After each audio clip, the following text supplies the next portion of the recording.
Hello दोस्तों, आप सभी का एक बार पुनः हमारे यूट्यूब चैनल में स्वागत है। दोस्तों, हम लोग यूपी पीजीटी 2016 केमिस्ट्री का क्वेश्चन पेपर कर रहे थे और जिसमें हम लोगों ने 108 क्वेश्चन का सॉल्यूशन देखा था। आज हमें क्वेश्चन नंबर 109 से स्टार्ट करके और आगे चलना है। तो जल्द ही ये 1 से 2 और वीडियोस में 2016 का पेपर कंप्लीट हो जाएगा और फिर हम लोग बात करेंगे 2013 और फिर ऐसे ही पीछे इसी क्रम में 2011 पे बात करेंगे। तो चलिए स्टार्ट करते हैं। क्वेश्चन नंबर 109 नंबर क्वेश्चन क्या कह रहा है? निम्न अभिक्रिया इनमें से क्या कहलाती है? What does the reaction, reaction लिखा हुआ है ArN2 minus plus CuCN gives out ArCN। ठीक है, और ऑप्शन में इसके गिवन है, देखिए, सैंडमेयर रिएक्शन, सैंडमेयर रिएक्शन। ठीक है, अब देखेंगे हम एक एक करके काम कर लेते हैं कि ये ऑप्शन है सैंडमेयर, गाटरमैन और बाल्सीमान और हेक रिएक्शन। ठीक है, तो एक काम करते हैं। पहली बात तो आपका नेम रिएक्शन की एक सीरीज चल रही है जिसमें हम लोग इस पे बात करेंगे, मगर वहां पे क्या है, चैप्टर वाइज चल रहा है। अभी हम लोगों ने सिर्फ एल्केन का देखा है, अभी उससे एल्केन, एल्कीन और एल्काइन का यानी हाइड्रोकार्बन का देख लिया है। अब उससे आगे हमें बात करनी है, तो धीरे धीरे यहां तक पहुंचेंगे तो तब यहां पे और अच्छे से बात होगी। बट अभी के लिए आप समझिए कि यहां पे है क्या। तो सैंडमेयर रिएक्शन क्या होगा? सैंडमेयर रिएक्शन जो आपका है वो डाई एजोनियम साल्ट से रिलेटेड है। ठीक है, जैसे देखिए ये आपका AR लिखा है यानी ये एरीन हो गया, और वापस से यहां पे N2 लिख दें तो ये N2 है। अब यहां पे अगर आप माइनस करना चाहते हो तो माइनस कर सकते हो, अदरवाइज यहां पे Cl कर दो, कोई दिक्कत नहीं होगी। ठीक है, अगर इसका रिएक्शन Cu2Cl2 चाहे या फिर आप इस पे CuBr लिख सकते हैं और HCl इसके प्रेजेंस में आप करवाएंगे तो जैसे ये कॉपर है तो कॉपर का ब्रोमाइड ले लेंगे आप अगर, तो यहां पे आपको मिल जाएगा ब्रोमो बेंजीन। ठीक है, और प्लस N2 का यहां से रिलीजमेंट हो जाएगा। ठीक है, ये सैंडमेयर रिएक्शन है। बी ऑप्शन पे चले तो ऑप्शन बी जो है गाटरमैन रिएक्शन। गाटरमैन रिएक्शन क्या है? एकदम यही रिएक्शन है, यानी कि आपका यहां पे रिएक्टेंट में कोई चेंज नहीं होने वाला है और ना ही प्रोडक्ट में कोई चेंज होने वाला है। अगर आप ठीक है देखें तो केवल चेंज क्या होगा, सैंडमेयर रिएक्शन और गाटरमैन कोच रिएक्शन में रिएजेंट खाली चेंज होता है। यहां पे कॉपर को हम HBr के साथ में लेते हैं, यानी सिर्फ कॉपर के फ्लिंक्स लेते हैं। ऑप्शन सी में देखें तो ये है Blaise seaman reaction. Blaise seaman reaction भी आपका यहां पे भी रिएक्टेंट सेम ही रहने वाला है। ठीक है, और यहां पे प्रोडक्ट आपका कुछ ऐसा ही बनने वाला है। होता क्या है, यहां पे HbF4 के प्रेजेंस में हम इसको हीट करते हैं। HbF4 के प्रेजेंस में हीट करेंगे तो यहां पे F आ जाएगा और N2 यहां से रिलीज हो जाएगा और प्लस BF3 हट जाएगा यहां से। ठीक है, अभी आपका जो हेक रिएक्शन है, डी ऑप्शन पे देखिए, HEC हेक रिएक्शन। हेक रिएक्शन में क्या है, एल्किल हैलाइड लिया जाता है और आप इसका अनसिमेट्रिकल एल्कीन, तो मान लीजिए हमने कह लिया ये आपका है अनसिमेट्रिकल एल्कीन। अनसिमेट्रिकल एल्कीन का अगर आप एल्किल हैलाइड से रिएक्शन करवाएं, वो भी पैलाडियम जो कि कैटालिस्ट का काम करेगा, तो आपको मिलेगा क्या, RCH double bond CH R and plus HX, यानी यहाँ का एक H इस X के साथ हटेगा और आपको ये एल्कीन मिल जाएगी। ये है हेक रिएक्शन। तो मुझे जो लग रहा है, आप ध्यान से देखिए कि इसमें कहीं भी इस टाइप का ये दिख नहीं रहा है रिएक्शन, ठीक है। तो मुझे लगता है कि शायद इस क्वेश्चन में कुछ मिसप्रिंटिंग हुई होगी, कुछ थोड़ी बोड़ी, इसी वजह से ये मैच नहीं कर रहा है। अदरवाइज मैंने आपको चारों ऑप्शन का डिस्क्रिप्शन दे दिया, ठीक है। तो चलिए आगे बढ़ते हैं। कम से कम आपका ये नेम रिएक्शन तो मिल ही जाएगा। और मैंने बताया भी था आपको कि नेम रिएक्शन से कभी डायरेक्ट क्वेश्चन पूछता है, कभी इनडायरेक्ट क्वेश्चन, बट बहुत इंपॉर्टेंट है, पूछता जरूर है। चलिए नेक्स्ट क्वेश्चन पे बात करते हैं। 110 110 है, दिए गए निम्न युग में दोनों अणुकक्षकों की सममिति गिराड होती है। In which of the given pairs both the molecule orbitals have gerade symmetry. Gerade का मतलब होता है इवन, ठीक है। गिरैड का मतलब क्या होता है? इवन। तो चलिए देखिए, एक बात आप समझिए, यहाँ पे चारों ऑप्शन आपको दिख रहा होगा, बट ये हम कैसे गिरेड और अनगिरेड स्ट्रक्चर पाते कैसे हैं? तो देखिए, मॉलिक्यूलर जो ऑर्बिटल है, जो भी आपको यानी मॉलिक्यूल गिवन है, उसका मॉलिक्यूलर ऑर्बिटल के फॉर्मेट में स्ट्रक्चर ड्रॉ करिए और उसके बाद इसके एक्सिस के अलोंग में रोटेशन करवा दीजिए, यानी रोटेट अलोंग एक्सिस। तो जब इसका रोटेशन करवाएंगे तो आपको एक स्ट्रक्चर बन जाएगा। आप वापस से इसका फिर से रोटेशन करवा दीजिए, ठीक है। अब किस बार रोटेट करवाएंगे, ठीक है। यहां पे तो आपने एक्सिस के, अब अगला रोटेशन जो करवाना है इस एक्सिस के परपेंडिकुलर लाइन के अबाउट में आपको करवाना है, यानी rotate about a line perpendicular to axis, यानी एक्सिस के परपेंडिकुलर जो लाइन हो उसके अलोंग में रोटेट करवाइए। अब रोटेट करने पे आपको फिर से एक फिगर मिलेगा। अगर यहां पे देखिए ध्यान से, ऑर्बिटल के सिंबल में कोई चेंज नहीं हो रहा है, सॉरी साइन में चेंज नहीं हो रहा है, सिंबल दूसरा हो जाता है। अगर यहां पे हो नो चेंज इन साइन, अगर साइन में चेंज नहीं हो रहा है, और दूसरा हो सकता है कि चेंज हो साइन में, एक हो सकता है कि साइन में कोई चेंज नहीं और एक हो सकता है साइन में चेंज हो। तो अगर चेंज होता है तो इसका मतलब कि ये हो जाएगा अनगिरेड, और अगर चेंज नहीं होता है, ठीक है, तो ये हो जाएगा, मैंने गड़बड़ लिख दिया क्या, नो चेंज का मतलब गिरेड और चेंज का मतलब अनगिरेड। अगर चेंज है यानी कि चेंज है तो अनगिरेड हो जाएगा, नो चेंज है तो गिरेड हो जाएगा। अब अगर थोड़ा सा और इस पे बात करें तो देखिए, जैसे मान लीजिए कि ये एनर्जी डायग्राम हो गया हमारा, ठीक है। यहां पे हमने कह दिया 2s है और इधर भी 2s है, ये 2s हो गया और ये 2s हो गया। अब इससे क्या बनेगा, एक सिग्मा बन जाएगा और एक यहां पे सिग्मा बनेगा। इससे हम इसको ज्वाइन कर देते हैं, ठीक है, इसको भी ज्वाइन करना पड़ेगा। तो ये हमारा बनेगा 1 सिग्मा और ये 1 सिग्मा स्टार, ठीक है। तो ये जो होगा ये गिरेड हो जाएगा और ये अनगिरेड होगा। इसका कतई मतलब आप ये नहीं निकालेंगे कि जो बॉन्डिंग वाला होता है वो गिरेड होता है, अनबॉन्डिंग वाला अनगिरेड होता है, ऐसा आप नहीं निकालेंगे। मतलब क्यों? क्योंकि आगे बात कर लेते हैं। देखिए, अगर ये 2p आप कह लें और इधर भी आप 2p कह लें, तो यहाँ पे जब आप इसको मॉलिक्यूलर स्ट्रक्चर ड्रॉ करेंगे तो आपको कुछ ऐसा मिलेगा, ये और ये, ऐसे ही इधर मिलेगा ये एंड ये। अगर आप इन सब को ज्वाइंट कर देंगे, मॉलिक्यूलर जो फॉर्मेट आप बनाते हैं, ये आपको थोड़ा आसानी हो और हमें भी आसानी हो, इसलिए मैं ये लाइन के फॉर्मेट में ड्रॉ कर रहा हूं। इसको हम क्या बोलेंगे, इसको 1 पाई बोलेंगे और ये हमारा क्या हो जाएगा 2 सिग्मा। आप इसको, ये 1 पाई का मतलब है ये पहला पाई बॉन्ड का फॉर्मेशन हुआ यहाँ पे, ठीक है।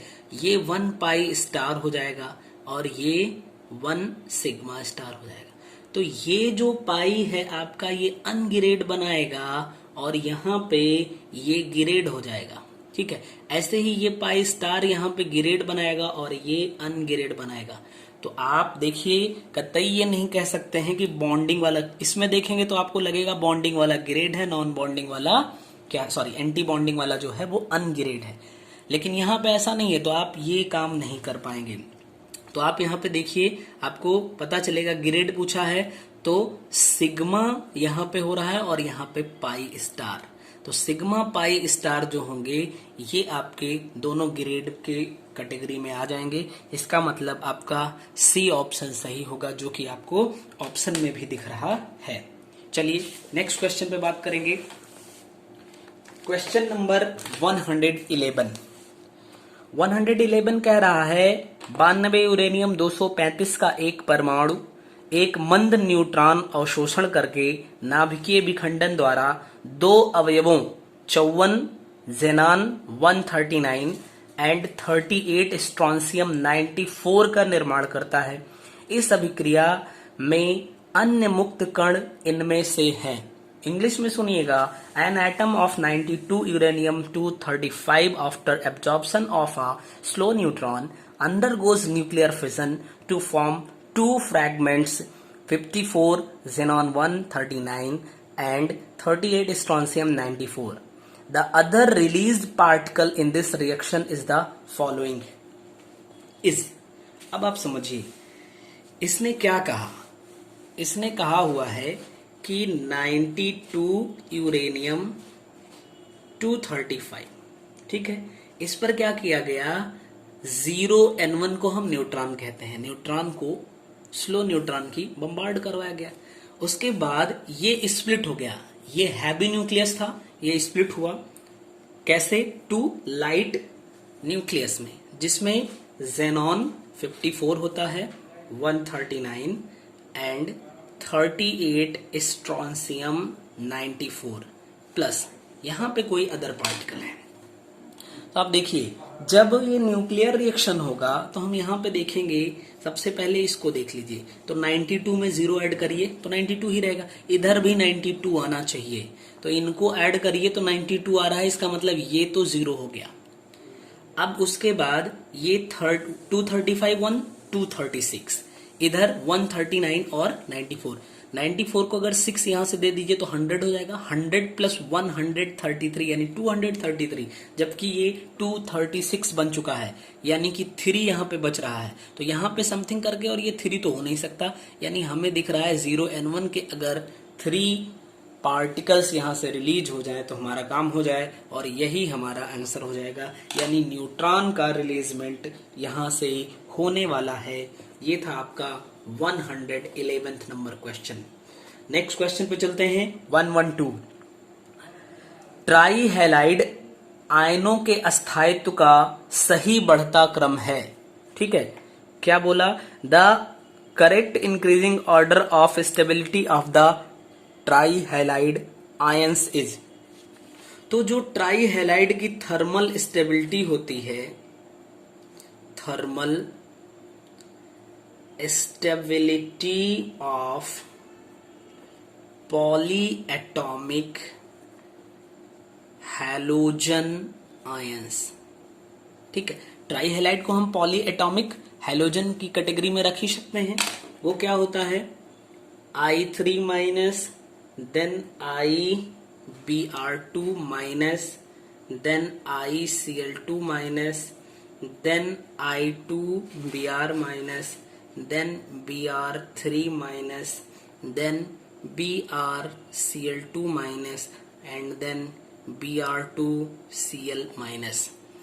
ये सीक्वेंस आप देखिए, यही होता है थर्मल स्टेबिलिटी, ये पॉली एटॉमिक हैलोजन आयंस के केस में। ठीक है, तो इसका लॉजिक जो है, लॉजिक होता है, बिल्कुल हर चीज का होता है, बट अभी क्या है कि इस पे डायरेक्ट आपको सीधे सीधे क्वेश्चन मिलेगा, बहुत ज्यादा लॉजिक के चक्कर में मत पड़िए, सीधा सीधा आप इसको एक बार दो बार देखेंगे तो आपको चीजें याद रह जाएंगी, देखेंगे फटाक से आप कर ले जाएंगे। तो यहाँ ऑप्शन पे देखिए तो आपको दिख रहा है ऑप्शन बी सही है। ठीक है, मैच करवा सकते हैं आप भी। नेक्स्ट क्वेश्चन पे चलते हैं 113। क्वेश्चन नंबर 113 है शॉटकी क्रिस्टल दोष वास्तव में है एक। नेक्स्ट है Schottky crystal defect is actually a. आप समझो, मान लीजिए ये आपके पास एक क्रिस्टल है, ठीक है, क्रिस्टल या लैटिस जो भी कह सकते हैं।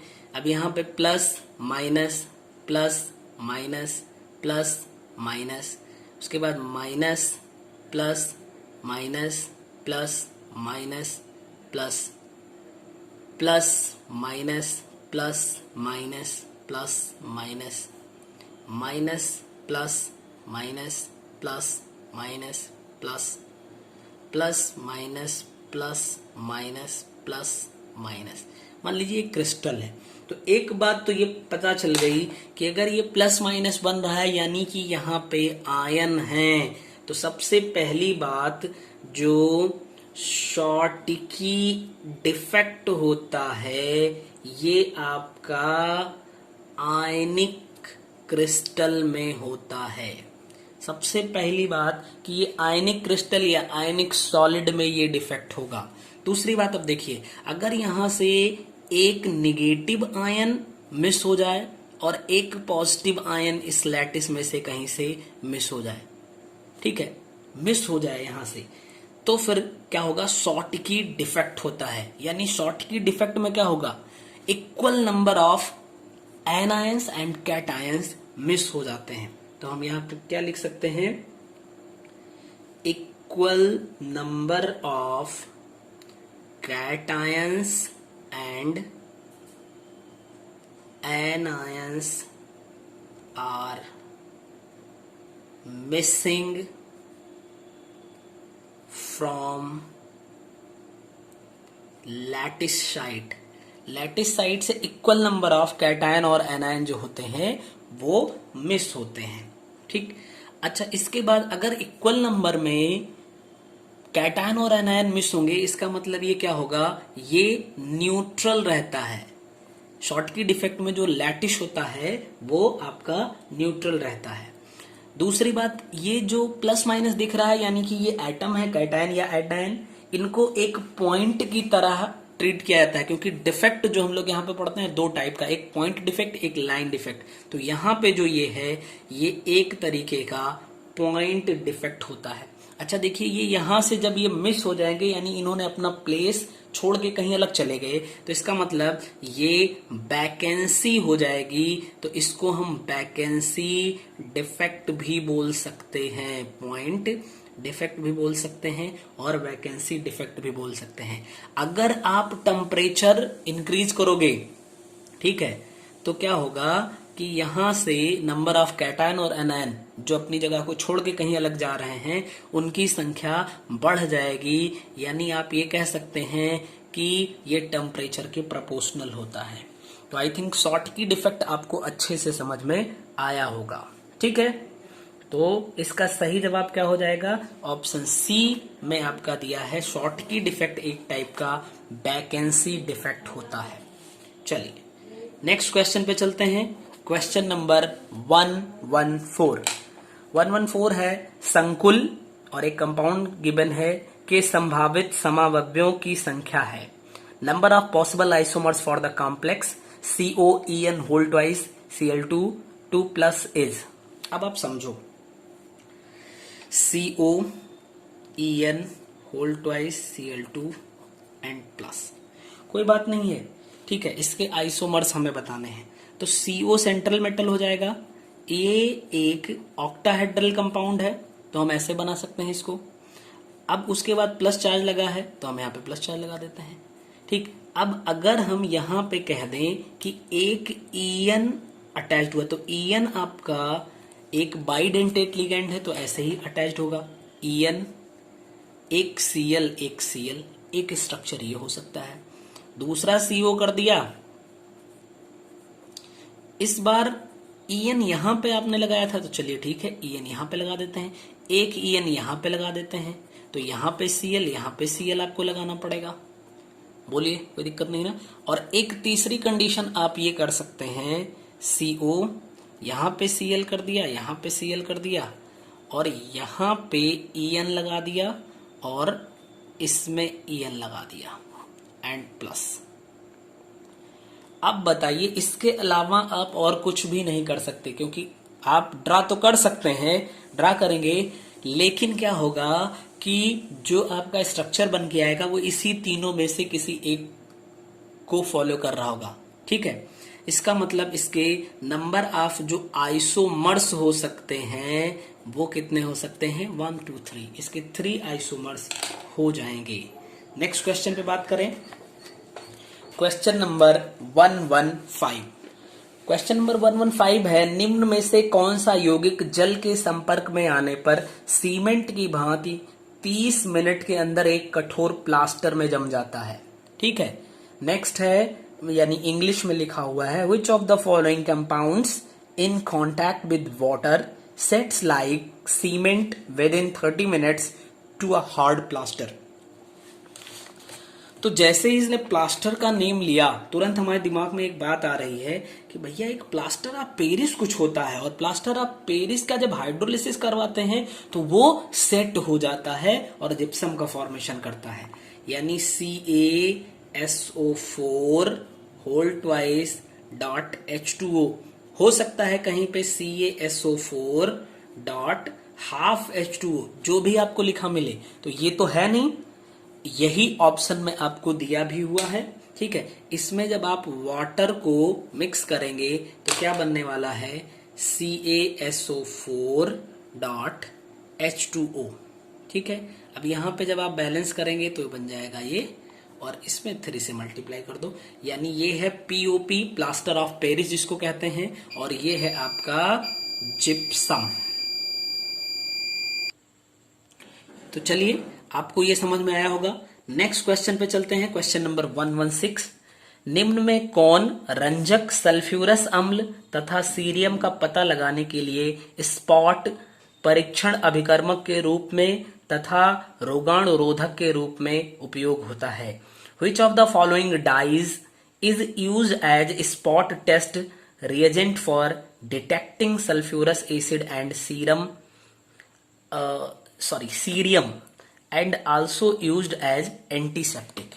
तो देखिए यहाँ पे आपको 4 ऑप्शन गिवन है, जिसमें जो आपका है सी ऑप्शन पे क्रिस्टल वायोलेट, ठीक है, लिखा हुआ है। इस क्रिस्टल वायोलेट को आप जेनसन वायोलेट भी बोलते हैं, इसी को आप मेथिल वायोलेट भी कहते हैं, यानी इसको 3 नाम से आप जान सकते हैं। ठीक है, इसका यूज जो होता है, it is used as textile dye, it is used as a textile dyes. इतना ही नहीं, ये आपका एंटी बैक्टीरियल की तरह भी यूज होता है, ये एंटी फंगल की तरह यूज होता है, ये एंटीसेप्टिक की तरह यूज होता है, और साथ ही ये सल्फ्यूरस एसिड